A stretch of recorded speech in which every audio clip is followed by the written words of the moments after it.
Haciendo Industria, un podcast donde hablaremos de todo lo referente a la industria musical. Conducido por Wax Pavia y Ahmed Bautista.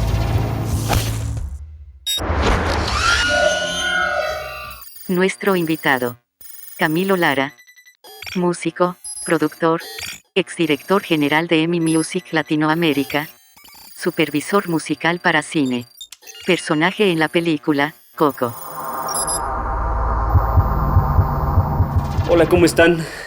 Buenas noches, buenos días, buenas tardes a toda la gente que nos está escuchando. Estamos aquí en Haciendo Industria. Yo soy Wax Pavia, estoy aquí con mi queridísimo Ahmed Bautista. Y tenemos un invitado de súper lujo, el señor Camilo Lara. ¿Cómo estás, Camilo? ¿Cómo están, mis queridísimos? Qué gusto. Ya Igualmente. me moría ganas de estar en este podcast desde que me enteré en el minuto 1, se los juro. Y nosotros también de que estuvieras, de verdad, eras uno de los que estaba en la lista inicial de que estuvieras, sobre todo porque tienes muchísimas cosas que contarnos y me parece que vas a estar de invitado en muchos capítulos también. Entonces vas a ser parte del ecosistema de Haciendo Industria. Estamos muy felices. En este programa vamos a abordar un poquito más tu faceta de músico. Queremos que nos cuentes un poquito acerca de todo lo que haces, que nos ayudes a darles algunos tips a las personas que nos están escuchando de cómo profesionalizar sus proyectos y sobre todo cómo llevarlos hacia otras direcciones, porque algo que yo le comentaba mucho a Medes, que todas las veces que tú emprendes un proyecto, lo ves con una visión internacional, que creo que muy pocos proyectos lo ven así, y me parece que es algo muy interesante que le va a ayudar mucho a la gente a escuchar cómo lo haces. Que creo que un punto importante como introducción también es, la gente tal vez no muchos conocen a Camilo Lara, tal vez muchísimos también lo conocen, pero nosotros nos ha tocado verlo en muchísimas facetas, ¿no? En este caso específico lo estamos invitando hoy como músico de uno de los 20 capítulos en los que él va a estar, pero también ha sido director de disquera, es productor, hace sincronización de música, haces, ¿qué no haces, no? No, pero también porque eres coleccionista de arte, un montón. Hoy vamos a hablar de músico, pero sí quiero que la gente sepa que eres todo eso y que eres jovencitito. Me encanta que hemos estado en la silla cada quien en distinto momento, o sea, cada uno ha estado en distinta posición y hemos jugado al juego de la silla muchas veces y alguien ha tocado estar sentado en la silla, entonces me da gusto y además ustedes no venden piñas, pues ustedes son igual de loquillos que andan ahí en 200 cosas, o sea, me los he topado en la vida en tantos momentos que me encanta de repente pensar que uno se puede inventar y no solamente eres o la persona que hace el merch o el personaje que es un entrepreneur o como que cada vez es lo padre de yo creo que estos tiempos que vas siendo cada vez un personaje diferente y vas encontrando tu lugar en el universo, ¿no? Todos y lo hablo a nombre de los tres, ¿no? Claro. Sí, yo creo que eso es lo que es bien interesante justamente en la industria musical, que te permite jugar desde muchos ángulos, y yo creo que lo padre es no detenerte y seguir con esta hambre y con esta curiosidad de meterte a diferentes lados, y creo que eso es algo que has hecho muy bien, igual el señor Bautista. Creo que es una consecuencia de tener una industria no tan desarrollada como la que tenemos nosotros. Entonces regresamos al país y nos encontramos con que hay un montón de cosas que quisiéramos hacer, y cuando buscamos si alguien las hace, tal vez si no las están haciendo las tienes que hacer tú. Entonces ya te pones otro sombrero, ¿no? Y otra camiseta, la tienes que hacer también. O te juntas con otros que tienen esa misma inquietud y descubres cómo hacerlo. Mientras que en otro país tal vez hubiera sido con el experto de eso, de las 10 empresas que hay haciendo eso mismo. El tipo que hacía el digital para Beastie Boys, que se le ocurrió todas las locuras que se le ocurrieron, y fue el tipo que metió en el USB de Nine Inch Nails con el disco y lo tiró en el concierto. Ese tipo decía una cosa súper interesante, decía, ahora es el jefe de Prada para el mundo y vive en Francia.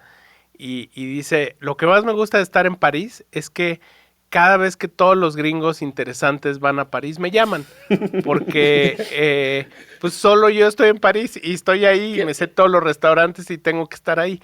Creo que a pesar de que de repente puede ser un problema estar en México y decir, está bueno, no estamos en el ombligo del mundo y tal, que para nosotros sí lo es, pero en realidad para el mundo pues es un destino más. Creo que lo interesante es que estamos en México, ¿no? Y que al final empiezas a hacer una serie de conexiones en el mundo que terminas volviéndote el tipo que vive en México y uno te contacta a otro y vas haciendo eso, ¿no? Para mí, el estar en México y el vivir el vivir la cultura mexicana para mí fue muy importante porque más allá de cualquier cosa, sí soy un creyente de la denominación de origen, de que uno debe ser de un lugar que tiene ciertos valores, consecuencia de dónde eres, de la ciudad, de los ricos tamales oaxaqueños, de la ambulancia que pasa, de un montón de cosas que tenemos y que eso somos. O sea, no lo puedes negar, no puedes negar la cruz de tu parroquia. Y que eso proyectas muy bien en todos los proyectos que tienes musicales. O sea, el Instituto Mexicano del Sonido, Mex Risey, o sea, son proyectos que se sienten más mexicanos que la tuna, güey, y que al final los percibes, o sea, el público internacional los percibe así y que te ha ayudado a llevarlos a públicos que realmente muchas personas ni siquiera se lo imaginarían. Pues un poco, o sea, hay un escritor que se llama Najib Mahfouz, que era egipcio, fue premio Nobel premio Nobel de literatura y jamás salió del Cairo, de su barrio, creo que jamás salió de su barrio el Cairo.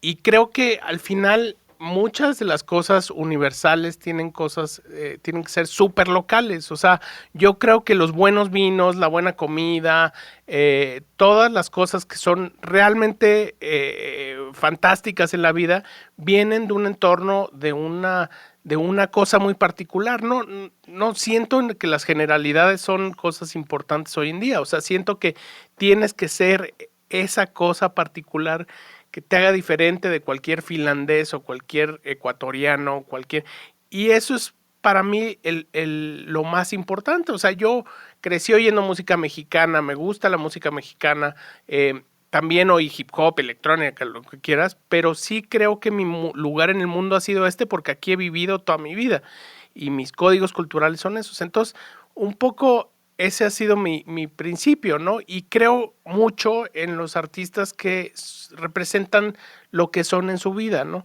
No creo que tienes que estar cantando todo el tiempo de México, pero sí creo que tienes que saber de dónde eres, ¿no? Y para mí eso es mi principio fundamental de carrera.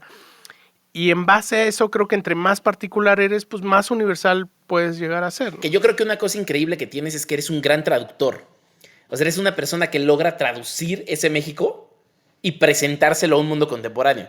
Y se lo enseñas en otros diálogos, ¿no? Tú tienes tus propios diálogos culturales y todo esto que aprendiste y que absorbiste hasta sin saber que lo estabas aprendiendo conscientemente, pero después conscientemente logras estas mezclas que lo que hacen es decirle a una persona que te escucha en Londres, ya entendí.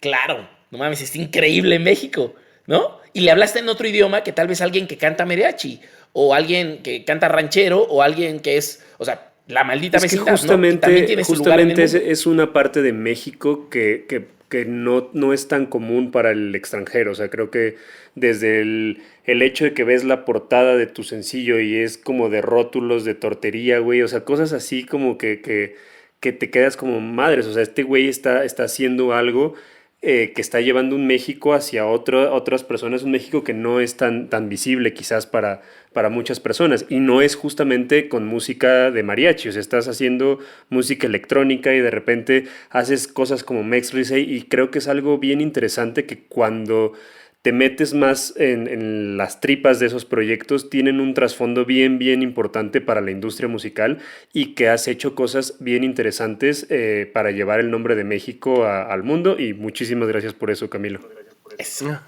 Pues bueno, mis discos favoritos son eso, la verdad es que, o sea, si tú ves así el Re de Café Tacuba o el Circo de Maldita Vecindad, o sea, Maldita Vecindad estaba oyendo a The Clash, pero también pues le gustaba Tintán y el danzón y todas esas cosas. Igual Café Tacuba, pero no estaba oyendo The Clash, estaba oyendo a los Violent Femmes. luego Norte, que estaba oyendo a Kraftwerk. O sea, Sí. siento que un poco han sido las Polaroids de nuestros tiempos que han ido mutando en tratar de perseguir la modernidad a través de nuestra música. Pero sí creo que hay algo ahí, o sea, ese DNA, puta, a mí es lo que me mantiene vivo, como encontrar quiénes somos a través de la música o de la literatura o del cine y eso, para mí es para mí es como la meta que toda mi carrera he seguido, ¿no? Sea a través de un proyecto como Mexrisei, que es más como una cosa divertida, o como el IMSS, que es también una cosa más electrónica, o no sé, como que, pero todos tienen un poco al final ese columna vertebral, ¿no? Que es perseguir tu DNA o encontrarte a través de la música. Me encanta. Yo te voy a tengo una preguntar pregunta. algo, Camilo. Dale, Ahmed, perdón. ¿Cómo inicias? ¿Cuál es el momento donde dices, quiero meterme en la industria de la música y quiero meterme o como músico o como dentro de la industria? ¿Cuál fue ese pivote que te llevó a...? Pues era súper chavín, tenía yo creo como 14 años. Bueno, antes, o sea, ustedes no están para saberlo, pero en mi casa era el centro de ensayo porque mi hermano Bon tenía su grupo que se llama Bon y los Enemigos del Silencio, y antes había tenido un grupo con Saúl de Caifanes. Entonces, al lado de mi casa, mis papás, había un terreno baldío y había un pequeño cuartito, y era el cuartito de ensayo donde tocaba Fobia, Los Amantes de Lola, Neón, Ritmo Peligroso, Caifanes, Bon y los Enemigos del Silencio. Entonces, la cocina de mi casa pues era un poco el backstage, el green room de la sala de ensayo. Por esa cocina pasó todo mundo, y yo era el típico niño impertinente que se sabía los créditos de los discos. Entonces les decía, claro, tú grabaste con Joe Dorniak, el productor que hizo el disco de Radio Futura, tal. Y me sabía todo eso, los dibujaba de niños en cajetillas de Marlboro, me hacía como mis discos y así. Entonces, tenía muy claro que quería trabajar en la música desde niño, ¿no? Tengo un problema de dislexia muy, muy serio, y para mí fue muy difícil aprender a tocar guitarra, sobre todo porque mi hermano no me podía enseñar porque tocaba con la guitarra al revés y me decía, no, es que ¿cómo te voy a enseñar? Y tal. Entonces aprendí a tocar muy mal la guitarra, y yo creo que como tiempo después pues fui aprendiendo a utilizar, era un coleccionista de discos, y a través de los discos empecé a hacer samplers.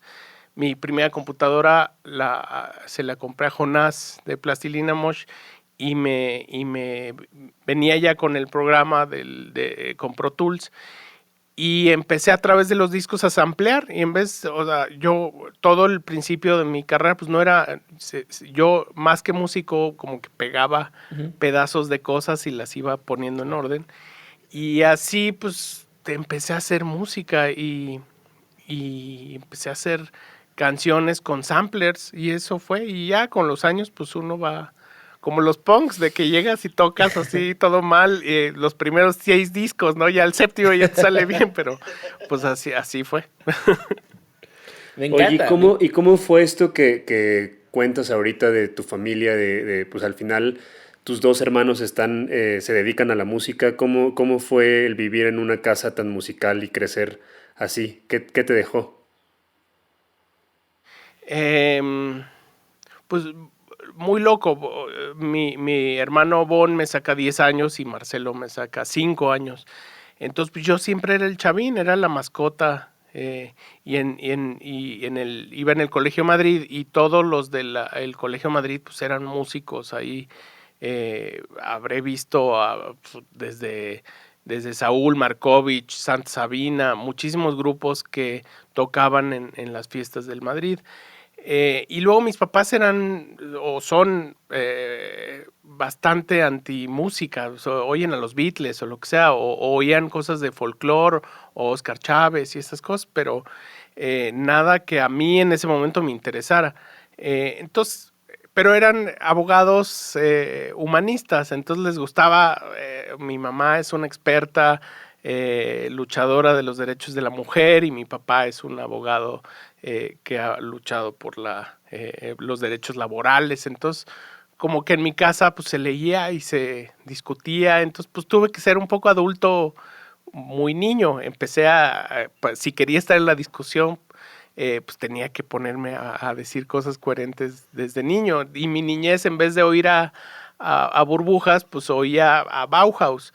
Y esos eran los discos que estaban ahí, porque pues eran los que oían Saúl, que vivió un rato en mi casa, Ivonne y Marcelo, ¿no? Marcelo oía a Kiss, Bono oía a los Smiths, y a mí me terminó gustando un poco en medio. Ni me gustaba Kiss, y los Smiths me gustaban mucho, pero yo me fui más por Love and Rockets, por Bauhaus, por otras cosas, ¿no?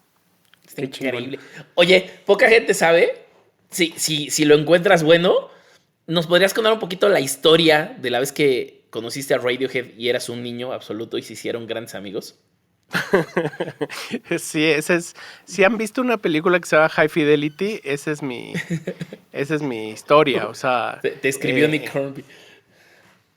Sí, yo era, o sea, a los 12 años era mesero en un restaurante, y José Álvarez, que tiene Aire Libre, me fue a comer ahí comía Toledo, y era en el centro de Tlalpan, nada, o sea, ni siquiera era una zona, como tú dijeras, está en la Condesa de esas épocas, nada. Y yo trabajaba ahí para comprar discos, y llegó José Álvarez, y empecé a poner música en el restaurante, y me dijo, oye, qué buena música. Total, me invitó a trabajar en Radioactivo, fui programador de Radioactivo. Y después de trabajar con Iñárritu y con Martín Hernández y eso, me traumaron de por vida, eran unos jefes horribles, así renuncié.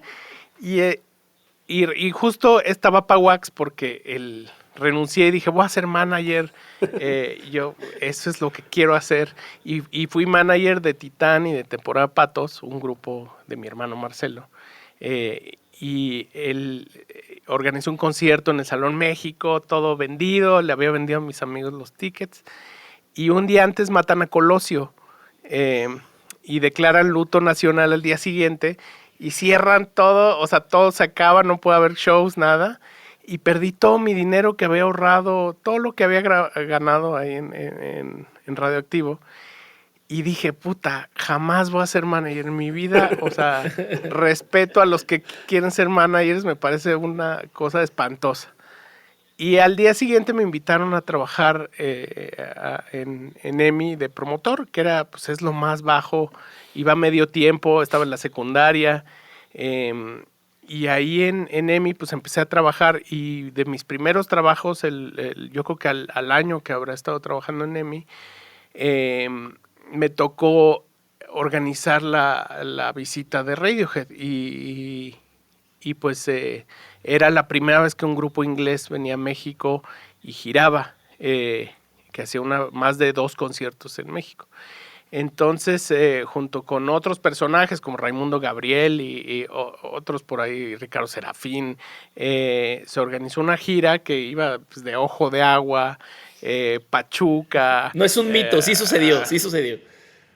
Sí, y entonces en realidad ellos estaban muy jovencillos también, y pues conectamos, nos hicimos muy amigos, grabaron en mi casa Cripa Acústica, la versión que existe, esa se grabó en mi casa, imagínate. Wow. Y pues nos tocó vivir ese momento, que Radiohead pues no era Radiohead, y era un grupo que estaba empezando, con muchas ilusiones y tal, y aquí vinieron a sufrir como perros, o sea, les tocó lo peor que le puede tocar a un grupo en la vida, o sea, el primer día nos asaltaron en un Oxxo con un machete, nos quedamos sin frenos, luego el avión a Guadalajara se despresurizó y nos tuvimos que poner las máscaras de oxígeno, o sea, como cosas que hoy digo así de puta, o sea, yo no hubiera vuelto a México jamás, o sea, parecía como que vivíamos así en lo más apache del mundo, y ya, pues nos volvimos muy amigos, y hemos seguido en contacto, y y pues me ha tocado ver crecer a ese grupo, que era un grupo de jóvenes, pues, a ser la banda más grande del mundo, ¿no? Qué chingón. Oye, Camilo, y te quería preguntar, tú, por ejemplo, o sea, tienes otra faceta que como dijimos, vamos a platicar en otro momento, pero cuando eras director de EMI y de repente empiezas a tener proyectos musicales, ¿tú planeas la estrategia como disquero? O sea, ¿sí te sale de repente esas cosas como decir, voy a hacerle así, así, así, porque seguramente aprendiste mil y un trucos siendo director de una major? Entonces, ¿tú concibes tus planes y tus estrategias musicales como disquero o como músico? Es muy buena pregunta, Wax. Supongo que sí. O sea, mi instinto es decirte que no, pero yo creo que sí. O sea, y siempre he querido que todos los músicos, igual que tú o que Ahmed, pues sepan qué es una editora, qué son, o sea, como las cosas básicas que debería saber un músico.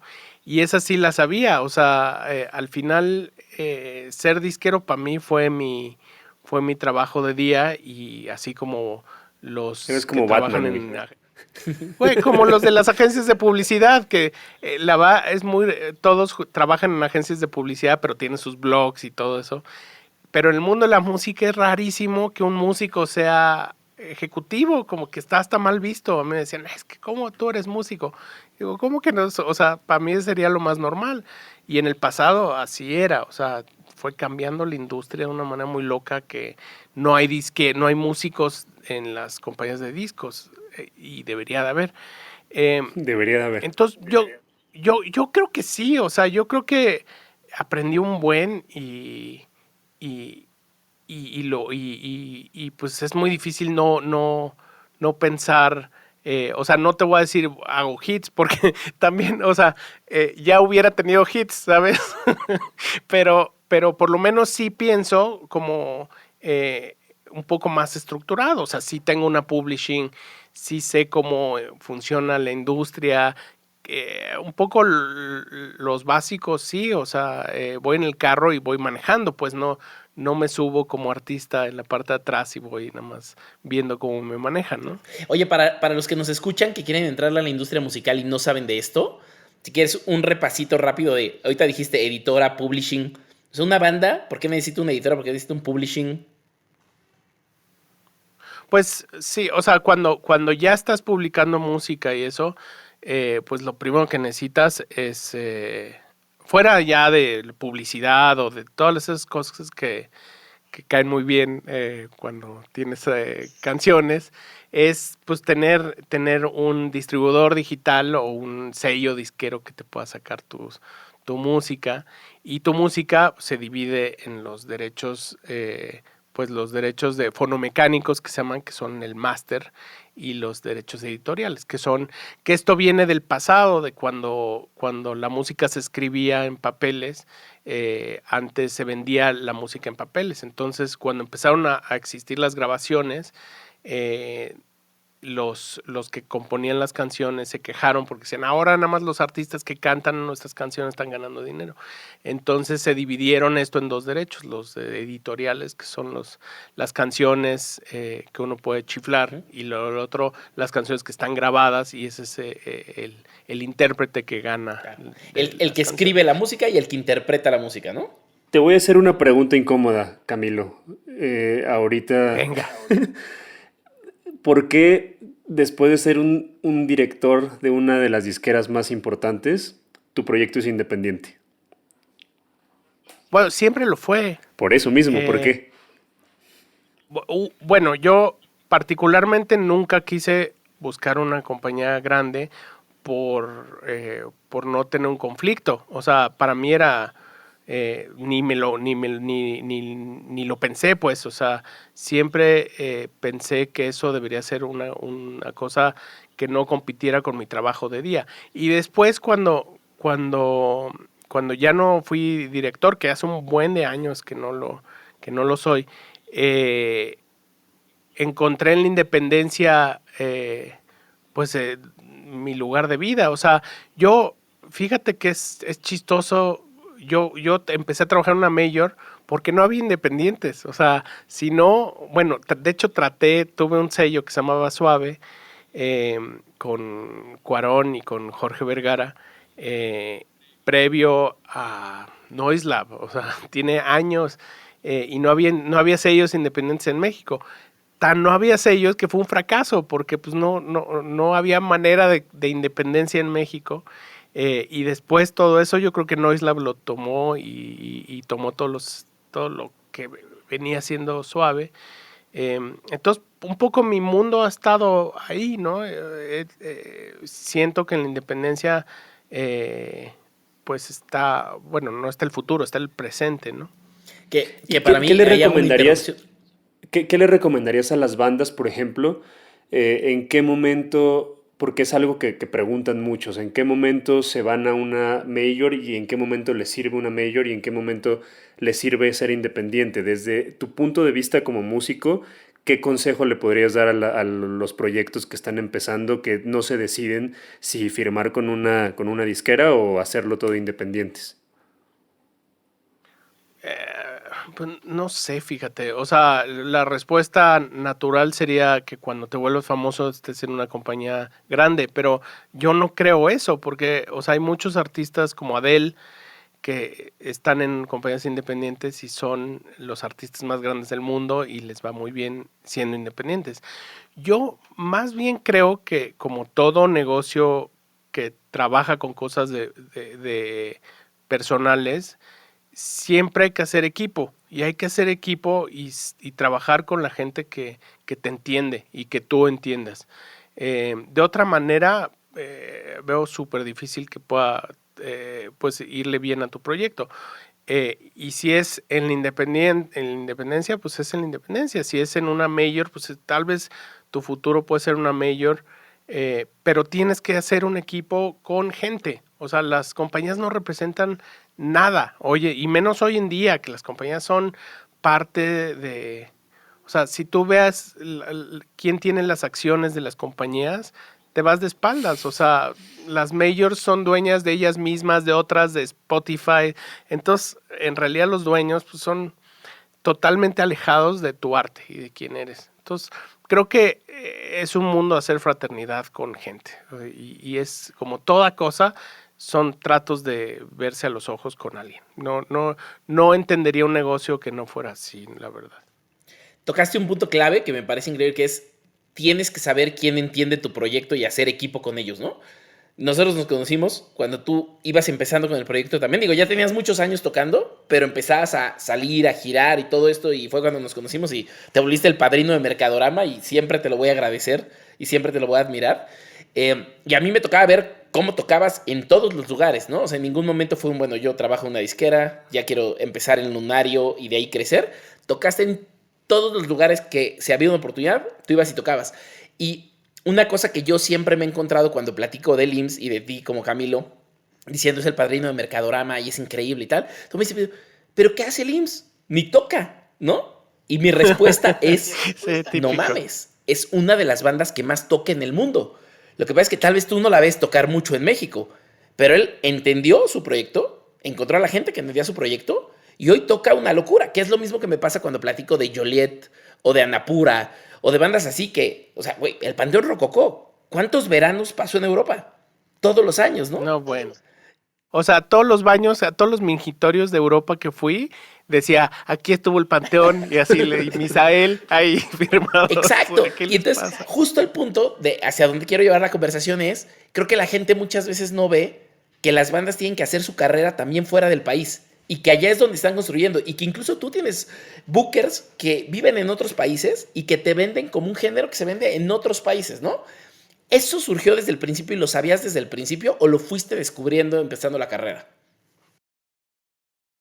Es que fue un poco raro porque el disco ese que hice con la computadora de Jonás, lo hice porque le hice un remix a un artista español en un sello que se llama Love Monk y me dijeron, oye, pues fíjate que nos gusta mucho el remix, enséñanos qué canción estás haciendo. Entonces les mandé lo que era mi primer disco y lo oyeron y me dijeron, puta, está horrible, ponte a trabajar y cuando tengas más canciones, pues nos las vuelves a enseñar y pues ya vemos qué. Entonces empecé a trabajar en las canciones y se me llenó la memoria del disco, de la computadora. Y en esas eran como de esas cosas de un solo color de Apple. Ajá. Que no, como que no les podías meter discos duros ni nada, o sea, era una sí, como un monovolumen. Sí, entonces, pues ya no pude hacer más música y me esperé 2 semanas y le cambié el orden a las canciones y se los volví a mandar por CD. Lo oyeron y me dijeron, es buenísimo, queremos sacar el disco. El mismo CD que ellos ya habían recibido. Sí, el mismito, en distinto orden. Y me publicaron mi disco en España y el primer lugar donde salió fue en España, mi disco México Mágico. Luego de España, Tomás Cookman de Nacional me oyó el disco porque no sé, se lo habré pasado o se lo pasó a alguien y lo sacó en Estados Unidos. Entonces salió allá, luego salió en España, luego en Estados Unidos y luego aquí Mijangos lo agarró y dijo, pues yo quiero sacar el disco aquí. Y así fue, entonces, pero fue un año después o año y medio. Entonces fue bastante atípico, no creo que pase muy seguido, pero pues así fue. Y de hecho el segundo lugar, o sea, el primer lugar donde toqué fue ahí al lado ¿cómo se llama? El que está en la Condesa. ¿El Condesa DF? El lugar se llamaba Beer Hall. No. Sí, era como un lugar de chelas ahí que tocaba. Y ahí tocamos la primera vez. Uh-huh. Y el segundo show fue en Madrid. Entonces como que pasó bastante raro, ¿no? Claro. Y así fue un poco todo. Yo toqué en México hasta el Vive Latino cuando te conocí, sí. O sea, 5 años después que empecé a tocar aquí. Y ya habías tocado en Coachella antes del Vive Latino, ¿no? Pues en mi cabeza, o sea, nuestras primeras t-shirts para ti fueron Coachella y luego las 2 semanas después yo vendía en el Vive Latino. Sí fue primero Coachella porque yo me acuerdo que fue cuando hiciste las playeras de Enjambre y nos contaste o sea, tengo muy fresco que nos contaste en el stand de Mercadorama que esa playera del IMSS había sido un madrazo en Coachella. Sí. Porque la traíamos puesta y decía México Mágico y traíamos la de Soy Sos, que era, ¿no? Decía decía Mexican Institute of Sound, Miss, o sea, en inglés, y luego traía una salsa de soya, ¿no? Escurriendo así. Y se la dimos a todos, me encontré a Golfo en la entrada de Baristo Corona, que es gran amigo, y le dije, oye, ten una. Y dijo, ¿qué es esto? Y yo, pues el primer producto de merch de los años que llevo contándote. Dijo, no, ¿cómo? Me la voy a poner. Y entonces de pronto ese día habíamos 20 personas, que eran todos mis amigos los que nos ayudaron a llevar en maletas las playeras, y todos estábamos vestidos de IMSS. Bueno, y además lo que era muy loco, bueno, y es todavía, pero o sea, cuando giras te llevas tu maleta de merch. Entonces yo me llevaba mis maletas de merch así como pacas. Claro. y me ponía a venderlas en los conciertos y siempre después de los shows en todos lados me salgo y sudado así a vender t-shirts. Sí. Por eso siempre tengo muy presente a Med ahí que estoy trabajando para Mercadorama 24/7. Eso, y creo que esa es una cosa bien chingona porque siempre la has tenido, o sea, siempre ha sido sencillo y has trabajado tu proyecto y a mí me encanta. Yo conozco South by Southwest porque en el 2011 tú tocaste en South by Southwest. Entonces nosotros viajamos en camión 24 horas a entender que era South by, ¿no? Y llegando allá, pues ya estábamos con Adán y con Carla Morrison y con otros proyectos que traíamos su merch, pero íbamos por ti. Y por ti llegamos y no teníamos badge y descubrimos lo que era, pues entrar a veces con una pulsera. ¿Cuánto costaba? La novateada del South by Southwest. ¿Cómo? La novateada del South by Southwest. La novateada. Pero, por ejemplo, de ahí me traje a Fantogram a tocar en Caradura. Yo me metí ilegal por un backstage y hablé con ellos después de que tocaron para un show de Dickies, ¿no? Entonces, ¿sabes por qué? Porque eres ese dude del DF, lo que te decía. Uh-huh. Sí. O sea, termina siendo ese dude del DF. A mí me pasó lo mismo con los Growlers en South by Southwest, así. Y justamente por ser el güey de México que quería que los güeyes querían venir a México. Claro. Uh-huh. Muy bien. Yo te voy a preguntar otra cosa, Camilo. En el podcast queremos hablar al chilazo como es la industria musical en realidad.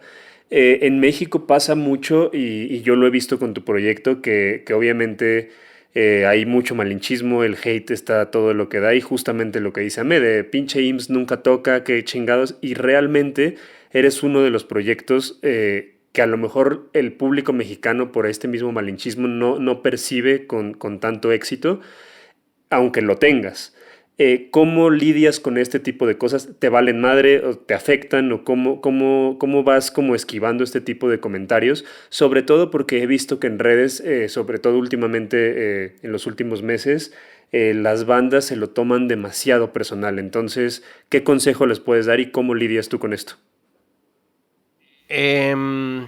O sea, me vale porque, sabe, es chistoso, siempre ha sido así, ¿no? Como que cuando estaba en una disquera, por ejemplo, porque estaba en una disquera, bueno, ya no estoy en una disquera, y no, es que claro, triunfa porque tiene palancas, y, o sea, ok, te puede ayudar un poco, pero a la tercera, cuarta vez se te cae ya, o sea, como que se acaba la cosa. Sí le he trabajado machín para tener lo que tengo y hacer lo que he hecho.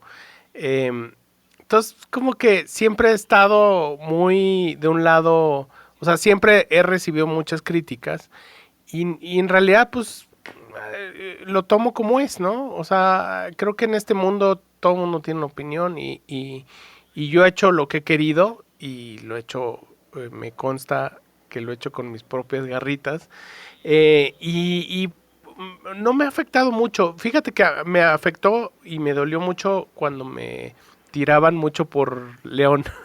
Porque sí, o sea, cuando fue todo el asunto de León, sí decía Funta, qué hueva, porque además sé de dónde vienen sus comentarios y sé que vienen de más de un problema de abuso de sustancias que de algo que esté diciéndolo, que no me lo diría sobrio en mi cara, ¿no?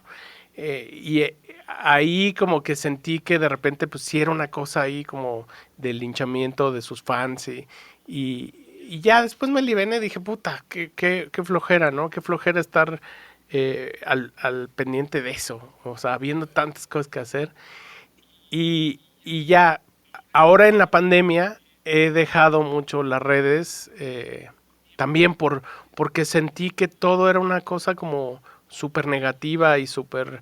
me quitaba mucha energía estar leyendo cosas en la pandemia tan polarizadas y dije, qué hueva, me voy a dedicar a hacer lo que me gusta hacer. A mí me da mucho coraje que el mexicano sea así, creo que es algo que tenemos que combatir, porque por ejemplo me pasaba con Mexrisey, que te llegué a ver en Estados Unidos con el proyecto, y aquí el fan de Morrissey de México era como de, nah, no mames, ese güey, qué chingados vas a ver, así, y luego veías el proyecto en otros países, me tocó verte por ejemplo en el Ruido Fest, y no me acuerdo en qué otro concierto en Estados Unidos y los fans se enloquecían con el proyecto y era como de no mames, qué chingón escuchar las versiones de Morrissey desde ese ángulo mexicano y creo que es algo bien triste porque en lugar de celebrar que un proyecto mexicano está siendo exitoso y decir a huevo es mexicano, qué chingón que le está yendo bien, es luego querer tirarlo y creo que tienes que tener la piel bien dura para que se te resbalen todo este tipo de cosas y seguir avanzando y seguir concentrado y enfocado en que tu proyecto es algo que pues, te gusta y que estás ahí y que le está yendo bien. Sí, bueno, lo de Mexrisey ya, o sea, ya fue una exageración, o sea, y Chete salía y discutía y les decía, son unos tontos y estamos tocando y nos va bien y yo le decía, puta, o sea, ¿qué te digo? Como que hay gente que eso va a ser cortocircuito toda la vida y lo entiendo porque así somos. Fue el primer disco en la historia de México en debutar número 1 en el chart indie inglés. Ay, no más. O sea, ay, no más. Imagínate eso, o sea, ni te digo que tal vez ahora ya cambió la cosa, pero ni Rodrigo y Gabriel habrían logrado eso en Inglaterra. O sea, nosotros hicimos más de 60 shows en Inglaterra, o sea, la gente igual aquí no midió lo querido y grande que fue en Inglaterra eso, o sea, nosotros sí lo vivimos y te lo juro que fue un trip. puta, y lo que dices, Wax, o sea, si fuéramos colombianos, o sea, los colombianos así, se mueren de mano orgullo con de mano, todo. van avanzando y son colombianos y pum, vale, y todos van por una sola cosa. Y de repente siento que nosotros tenemos esta cosa que somos poca cosa para si somos nuestro, ¿no? Si es de otro lado, pues, tal vez sí se considera, pero si eres como, si vives en mi barrio o yo te vi alguna vez por donde yo camino, pues, no, o sea, no tienes lo mides con una vara altísima. Pero sí fue impresionante, o sea, por eso yo creo que no me pega tanto, pero sí, no manches, o sea, se sacaban de onda todos los de Mex-6 y sí se ofuscaban. Y que incluso, sobre todo por Chetes, que por ejemplo lo quieren mucho y nunca le habían tirado nada, ¿sabes? Y que incluso, Camilo, ahorita lo que dices es una problemática a nivel industria mexicana, porque ya hablando como de cosas más mainstream como los Latin Grammys, por ejemplo, por eso mismo no podemos hacer un bloque y por eso mismo los proyectos mexicanos casi no están nominados o casi no ganan, porque al final no generamos una industria musical nacional que realmente nos mueva como bloque, y que nada más estamos tirándonos y está súper feo eso. Yo creo, 100%, yo creo que ahí 100%. pasan dos cosas bien importantes, ¿no? Una, como mexicanos somos permanentemente adolescentes. Somos el tipo de persona donde si no te gusta lo que a mí me gusta, entonces tú eres un pendejo, porque yo tengo la verdad de la vida, ¿no? O sea, si a mí me gusta el rock, el reggaetón es mi antítesis. Y somos muy tontos a eso, ¿no? O sea, bandas como Dover les aventaron los tapetes del Vive Latino alguna vez, ¿no? Entonces, creo que lo primero que pasa es eso, somos permanentemente adolescentes, entonces lo que buscamos es tirar hate. Como la atención de decir yo soy más woke y yo soy más inteligente y a mí no me engañan y eso no es de calidad. Es terrible, terrible porque no nos abrimos. Y la segunda es que tampoco nunca nos informamos, ¿no? O sea, nosotros jugamos este tema de doble agente. Nos toca hacer público, pero nos toca hacer industria. Me tocó ver cómo planeas el merch, me tocó ver las giras. Pues a mí me llegan los reportes porque tú me los mandas, ¿no? Y me tocaba ver cómo vendías increíble en Inglaterra y cómo la gente te recibía con mucho amor. Y yo pensaba, y la gente no se enteró que es de un proyecto binacional. Es de un proyecto donde Inglaterra te pidió a ti hacer cosas que mezclaran México con Inglaterra. Entonces, si hiciéramos justo lo que dice Wax de crear bloque, crear industria y entendernos, más bandas se acercarían, más gente se acercaría, güey, ¿cuándo es el siguiente año? ¿Quién es el siguiente país? Vamos a abrir esa puerta y vamos a hacerlo ahora con Alemania y con Japón y con quien toque, ¿no? Y creo que no lo hacemos y se ve mucho en South by Southwest. O sea, nunca llegamos como un bloque. No hay Sounds from Mexico.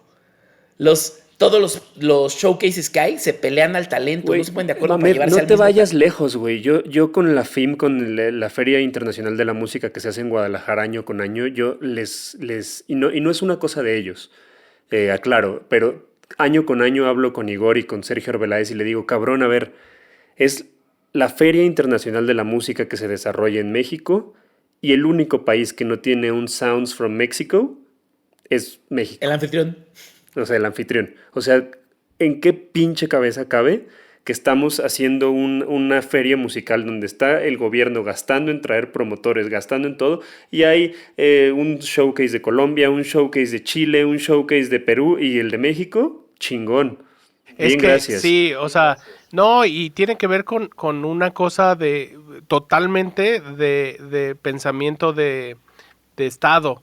O sea, tú ves la economía naranja de Colombia, cómo apoyan a los colombianos haciendo cosas culturales, ves a los canadienses con incentivos para sus labels, ves a los ingleses y a los suecos que exportan más de lo que consumen en sus propios países.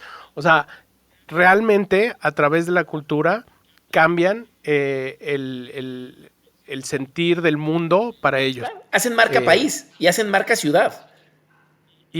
Pero lo que está grueso, o sea, y además piénsenlo, porque a pesar de todo eso, o sea, imagínate qué tan emocionante es la cultura mexicana y tan poderosa, que a pesar de que no tengamos y no hayamos tenido jamás una sola de esas iniciativas, es poderosísimo la cultura mexicana fuera de México.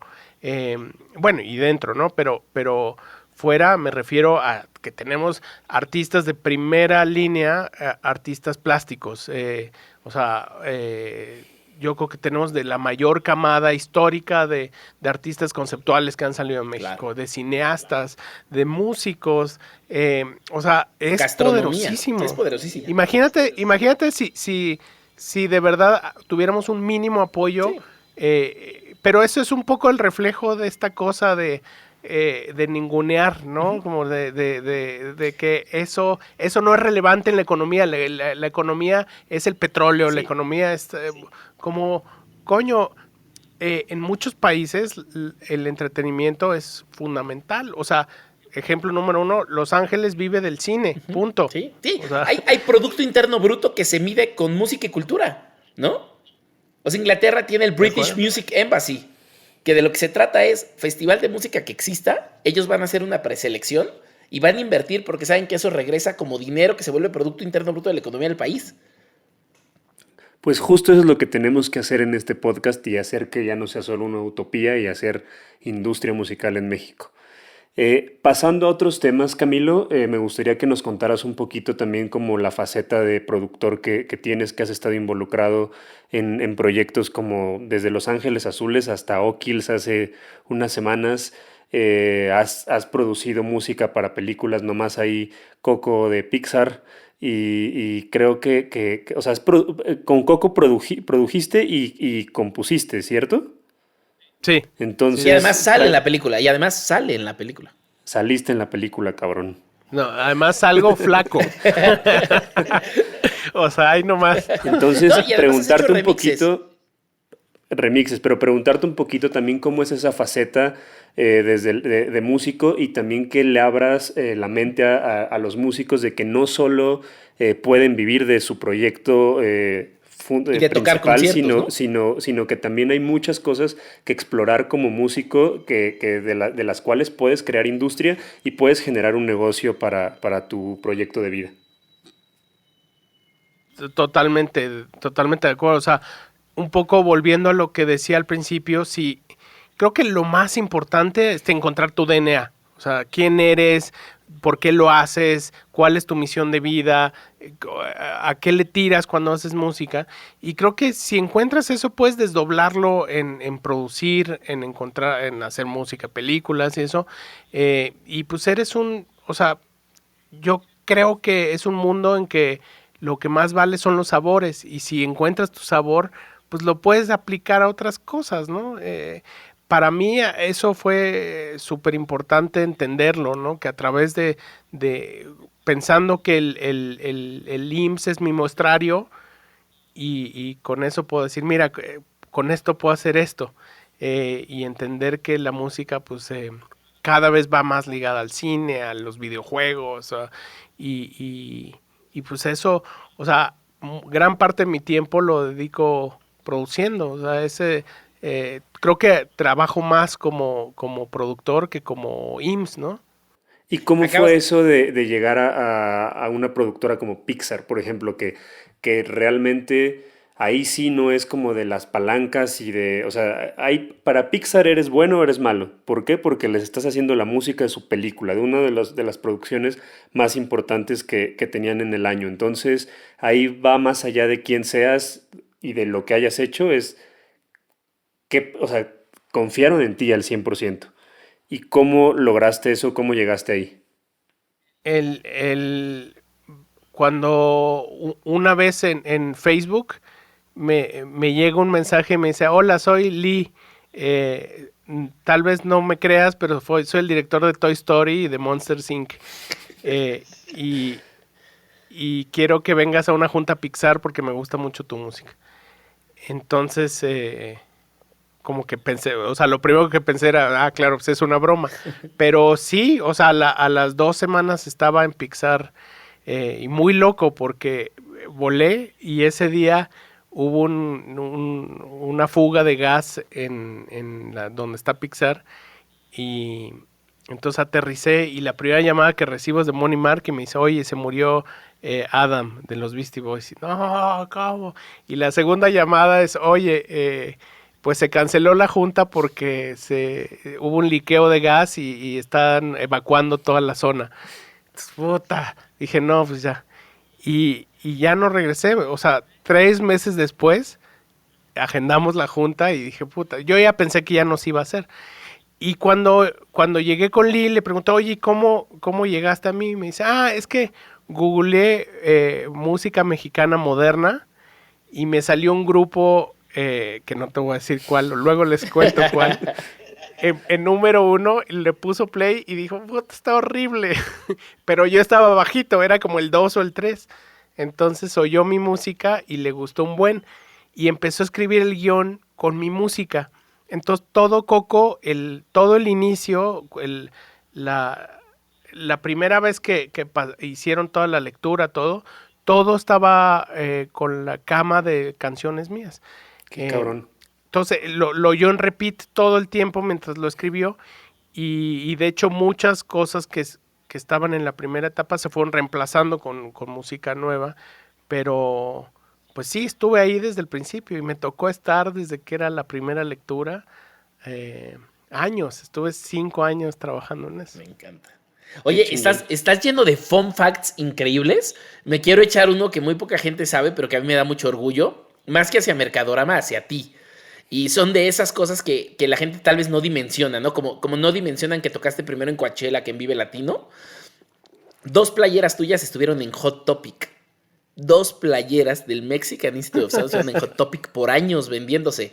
Y muy poca gente sabe eso, porque no vivimos en Estados Unidos y no entramos a Hot Topic a comprar playeras. Pero yo creo que no hay banda mexicana que haya logrado eso. De verdad. Hot Topic es una de las tiendas más importantes, yo creo que de t-shirts y de artículos coleccionables de merch en Estados Unidos, para los que no sepan. Están en los centros comerciales, tienen como 60 o 70 tiendas, digo, no sé ahorita, post pandemia, ¿no? Pero en su época, si querías comprar una playera de Deftones o de Jack Skellington, Nightmare Before Christmas o así, tenías que ir a un Hot Topic. Y querías una playera de Britney o de lo que fuera el fenómeno del momento y tenías que ir ahí. Y en las grandes estaban 2, que era la del micrófono, se ha hecho un arma de moda, y yo digo, baila, tú dices dance. Uh-huh. Sí. Aplausos a eso, qué cabrón. Bien. Oye, Camilo, pues... Yo sobre lo que dijo, permíteme un momentito, sobre lo que dijo de o sea, te escogen para que seas productor y de pronto descubres que te invitan y te dicen, oye, vente a hacer tu música y vente a trabajar con nosotros y lo haces por muchísimos años. Hoy, contándolo en reversa, suena increíble y suena fácil un poco, pero, por ejemplo, todas las nuevas generaciones, todas estas cosas que a ti te han pasado, ya funcionan en otro formato. O sea, yo me pongo a pensar en las nuevas bandas, ¿en qué circuito de lugares van a tocar? Tú tocaste el Beer Hall y tocaste el Pasagüero y tocaste todo lo que se tenía que tocar en su momento en México y luego viajaste por el mundo. En tu momento tenías que sonar en radio, ¿no? Porque radio era el objetivo para sonar, porque de ahí te masificabas un poco y luego pertenecía a plataformas, ¿no? Fue como una segunda etapa. Hoy, si una banda nueva no está en plataformas de agregadores de streaming digital, pues no vive, no existe. ¿Qué le recomendarías a las bandas nuevas hoy? ¿A dónde le tienen que tirar para ser descubiertos? O sea, te voy a decir una cosa que va a revelar mi edad de grupo. Pero yo nunca soné en la radio, o sea, todo era MySpace. Cierto. O sea, sí. Me siento más cercano a Juanson. Sí, y a Porter.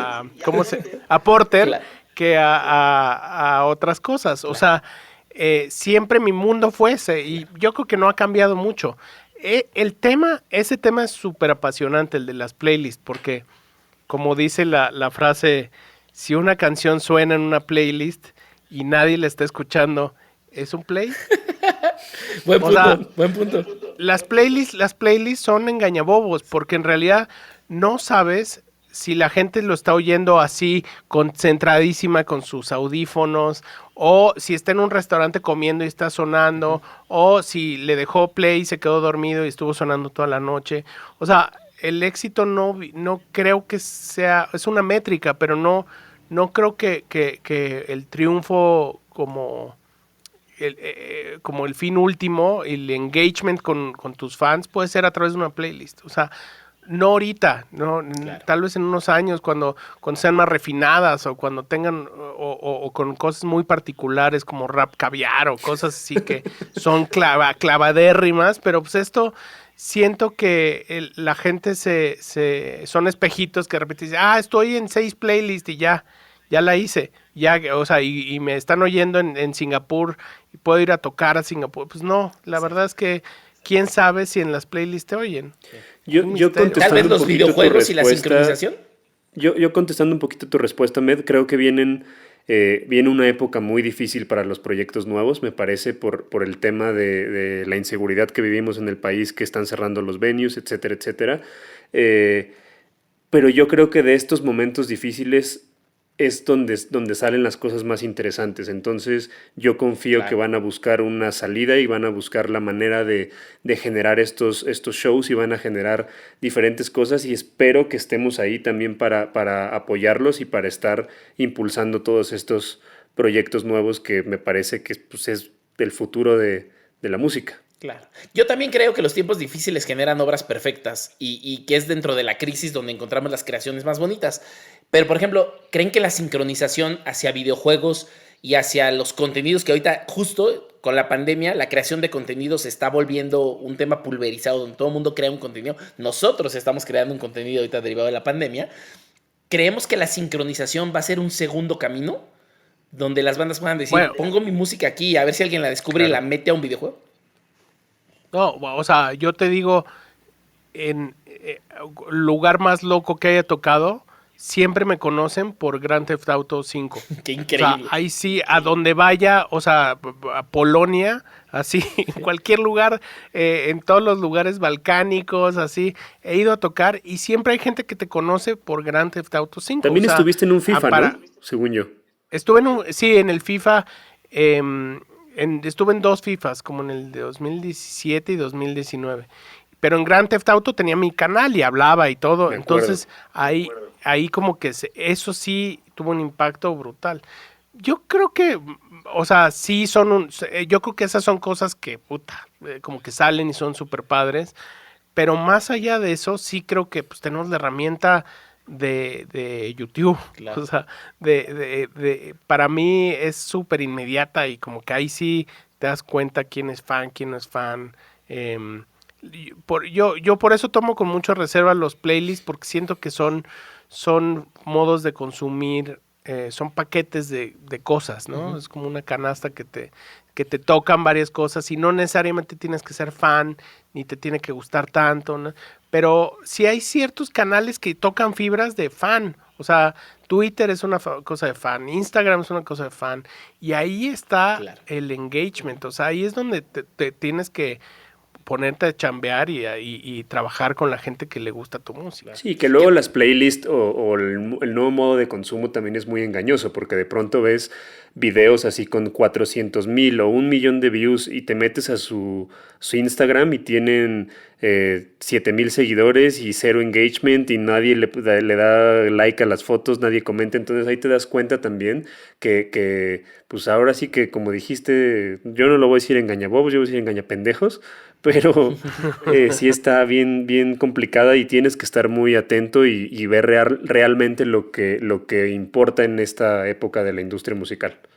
Y creo que a la vez me da esperanza, ¿no? O sea, que una cosa alguien te la quiera presentar o exponer o sobreexponer en un montón de playlists y todo, y te metas y veas que no está logrando un engagement y no está logrando cosas, pues al menos dice que la gente sí está escogiendo, ¿no? Y que usó esa canción para irse al baño, como un comercial en los 80s en la televisión. Entonces, también me gusta que dentro del long tail la masa esté escogiendo. Sí, y volviendo a la pregunta de Wax, si hay que pensar la música con malicia, o sea, con pensar como disquero, yo creo que al final hay que hacer música porque a uno le gusta hacer música. O sea, tampoco los disqueros son tan malos, Camilo. Tampoco digas malicia. Exacto. No, pero yo creo que de repente sí siento que mucha gente hace música por un efecto, o sea, por ser famoso, por tener dinero, o sea, como estas... y creo que los músicos, los que realmente les va bien, lo hacen porque les gusta hacer música y porque siempre van reinventándose, haciendo cosas. O sea, los artistas emocionantes de verdad son esos. Y nunca te van a decir, yo empecé a hacer música para ser famoso. Claro. O sea, Te lo juro que esa es la primera cosa. Uno hace música porque lo tiene que hacer, por un motivo de vida, porque es lo que te pide tu cuerpo. Ya lo demás, lo demás son muchas cosas que si me preguntas hoy en día cómo hacerlo, o sea, es imposible, o sea, es suerte, es ser inteligente, o sea, son tantas cosas, tener rolas, Claro. Pero pues yo creo que o sea, es buen inicio, punto cero, decir, güey, voy a hacer música porque quiero hacer música, porque eso es mi instinto de vida me pide hacer eso. Y una lección que creo que nos llevamos en este podcast es que aunque seas doctor, seas arquitecto, abogado o disquero, si tienes ganas de hacer música, aviéntate a hacerla y experimenta y hazlo, porque nunca sabes lo que va a pasar de esa inquietud y de esas ganas que tienes de crear algo de arte. Para terminar este podcast, Camilo, tenemos una sección que le hace honor al señor Ahmed Bautista, que se llama Dos Cositas, en la cual punto número 1. Queremos que recomendarle a los proyectos y a las personas que se están dedicando a la industria dos cositas referentes al programa. En esta ocasión me gustaría que les recomendaras dos cositas para aventarse a hacer música y para llevar a cabo su proyecto.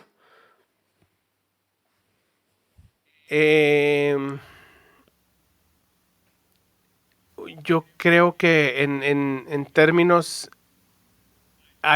les voy a recomendar lo mejor que les puedo recomendar para mí en la vida.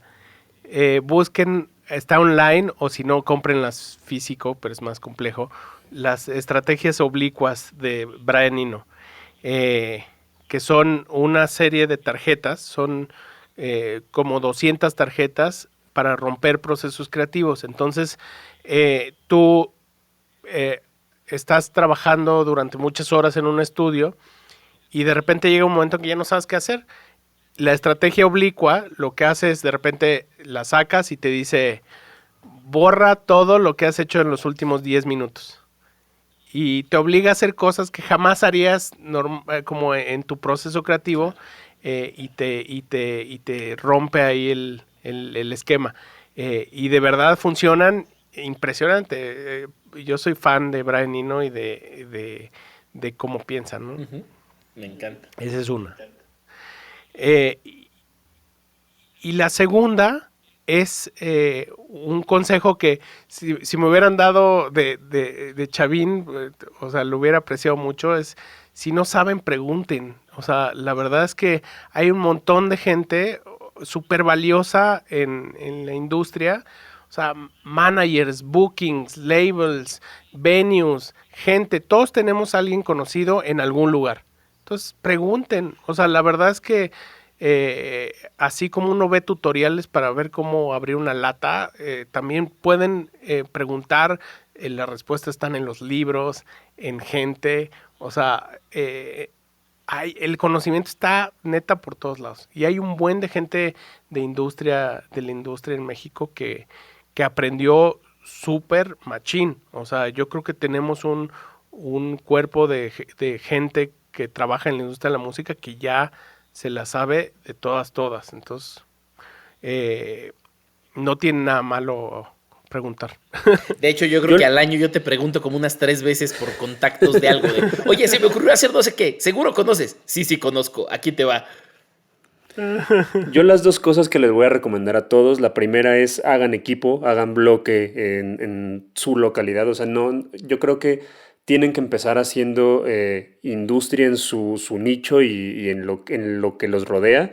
Eso es bien importante. Y la segunda es dejen de etiquetar la música, dejen de tener los prejuicios que tienen, sean libres, liberen su cuerpo y espíritu y hagan lo que se les pegue la gana y creativamente lo que tengan ganas de hacer, porque eso es bien importante y eso es lo que los va a llevar a hacer cosas bien interesantes musicalmente. Perfecto. Las dos cositas son, una, colaboren, hagan equipo, ¿no? Acérquense a los que piensan como ustedes, pero también acérquense a los que no piensan como ustedes y abran su mente.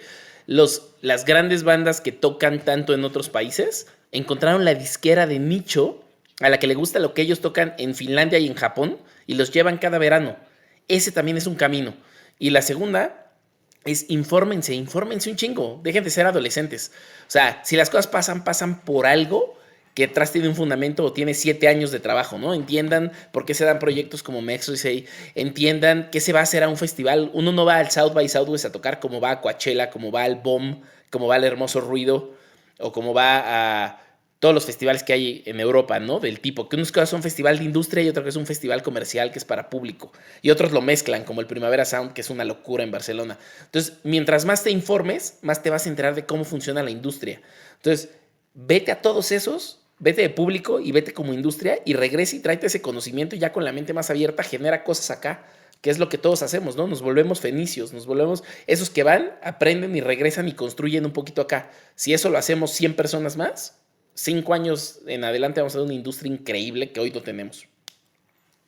Te lo dice el güey más curioso del internet que conozco en mi vida. ¿O no? Sí, sí. Que te voy a decir algo, ahorita que hablamos de internet, no quiero que se vaya este capítulo sin decir, extraño tus viernes de animalitos tiernos. Ya sé. Cute Fridays. Sí, Cute Fridays. Algo de mí se murió. Ya, sí, me alegrabas la vida completa. Cute Friday. Oigan, pues muchísimas gracias, muchas gracias, Camilo. Espero que sea la primera de muchas que nos acompañes aquí en Haciendo Industria. No sé si tengas algo más que decir. Compártenos tus redes sociales, por favor, también. No, pues gracias. Son Camilo Lara en Instagram, en Twitter y en Facebook es Mexican Institute of Sound. Perfecto, pues muchísimas gracias a todos los que nos están escuchando. Compartan el podcast, por favor. Ya tenemos canal de YouTube. Suscríbanse al canal de YouTube. Compártanlo en todos lados en los que quieran que la gente nos escuche. Y también quiero agradecer a Luis, a Benito, a Miguelito y a Gina por ayudarnos a hacer este podcast más bonito y profesional.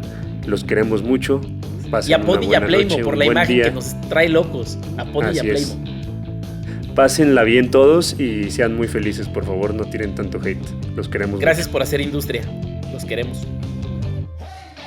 Si quieres conocer más de las personas que hacen industria musical, no olvides suscribirte y ayúdanos compartiendo este podcast para hacer una comunidad más grande.